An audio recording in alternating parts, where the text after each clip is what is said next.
Hello and welcome to On the Couch, a weekly video series where we speak to mental health professionals about a range of issues that men and women deal with on a daily basis in the Caribbean. My name is Tracy Rogers and we're at Wholeness and Wellness Counseling Services, an agency that provides online and in-person counseling services for individuals, couples, and groups. Welcome. Today I have with me Ms. Karline Brathwaite. Karline is our resident drama therapist here, a mental health professional, and today we're talking about singlehood and being single. Yes. Ooh la la. Why are we talking about being single, Tracy? Because sometimes we really underestimate some of the pressures that single people face in our society, the expectations that go with that. Sometimes that burden is harder on women because of our gender roles and our gender expectations. And there are a lot of people out there who are thinking, what is wrong with me? Because, when I was growing up, I thought, all of a sudden I'll meet this person, we'll connect, and I'll have 2.3 children, and I'll live behind a fence. White picket fence. White picket fence. And as time goes by, when that doesn't seem to happen, some of us deal with a lot of emotional strain, and it can really impact our well-being. Absolutely. But Tracy, where did that come from? Yeah. As I thought about the idea of singleness, well, why is it such a bad word? Yeah. Where did those ideas come from? And I think about all these Disney movies that I watched growing up. I'm going to walk into a coffee shop and meet the guy, the one. Yeah. And have this happily ever after.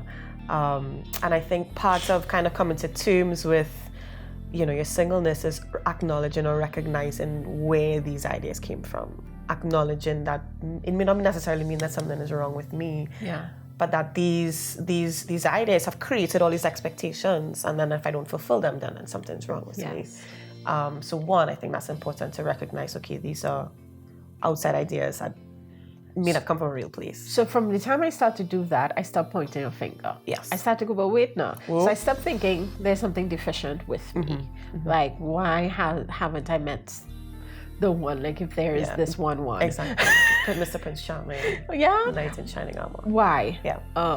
So it starts, that's the first thing it breaks down. I look at, wait, hold up. Where are these societal expectations coming from? Yeah. And so we can't talk about this without talking about gender. And so gender really speaks to the roles, behaviors, the norms that we append to being biologically male and biologically female. Yeah. And that comes with tons of expectations. And then we say, this is what it means to be a man. This is what it means to be a woman. Live in this box. And if you step out of that box, we say, what? Yeah. We punish you. So sometimes from the time you sometimes hit your 30s, it becomes like, what is wrong with and there's you? huge weight on you trying to explain and justify. And, we have all these defenses when people ask, well, so you ain't married yet? And where the children? When next you going to have children? And we start policing women's womb. Yes. By the time you're ready, it'll be midnight. Right. There's so many ways culturally that we punish men and women, more so women, for not meeting this expectation. Right. So we start to turn inwards and go, okay, something is wrong with me. And I think at that point too, when we're able to recognize some of these outside influences, I think it's also too important for us to acknowledge our real feelings about being single. Yeah. We all have an innate desire to be loved. We all have an innate desire to be cared for, to be seen by someone. We are wired for connection. Yes. That's how this instrument was made. Yes. And it's nothing to be ashamed of. Yeah. Because there's a lot of shame around being single as well. Yep. So I think it's important for us to acknowledge these real feelings. This is what I really feel. And then when we acknowledge those feelings without judgment, then I think we have an opportunity to redefine what singleness means to me or to you as an individual. What I want my singleness to look like. How can I use this as an opportunity, as I develop myself as a person and not as a mate? Yes. Oh my gosh. Yeah. And again, tying back to what you started with, all of the stuff we grew up on, the messages we grew up on, this idea that I need to meet somebody who will complete me. Yeah. So I'm never working on being a complete person. Exactly. So this is an opportunity to work on being a complete you. So that when two complete people decide to make a connection and decide that you're going to be my person. Yeah. We're setting ourselves up for a healthy relationship. Absolutely. Because the other thing about sometimes the shame and the desperation that comes with being single is that we run into things that are not right for us. Yeah, and we develop all these unhealthy patterns of behaviors. Yeah. And we're saying this, as though those other people do it, but Right here. we do it because we're all, we've all been fed these messages. And I think especially in Caribbean, we internalize shame in a very specific kind of way. Yeah. And it leads to really disruptive behaviors. And unhealthy choices.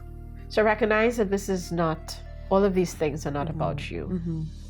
Deal with your feelings, acknowledge your feelings, and redefine. This is an opportunity. You get to decide you.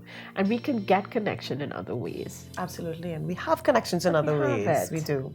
But I think we have imbibed the message that non-romantic connections are not enough. Yeah. So we underestimate the value of friendships, of meaningful friendships. And we run into these intimate partner relationships. It may not have that much meaning. Yeah, in the end. Thank you so much. Thank you, Tracy. Thank you. Oh, there's a lot to unpack with this. There's a lot to unpack, and we haven't done it in 6 minutes. No. But we want you, if you're a single person out there and you're getting older and you're dealing with all of the norms and expectations, it's not you. It's the messaging. Yeah. And all of these expectations. But you're not alone. You're not alone. A lot of people are struggling. A lot of us are struggling with it. So don't struggle alone. Reach out for help. Yeah. Thank you so much for joining us, Karline. Thank you for joining us. Remember, if you want to reach out to us at Wholeness and Wellness Counseling Services, our information is on the screen, and we do offer a 50-minute consultation at no cost where we can see how best we can be of service to you. Thank you so much for joining us. Thank you.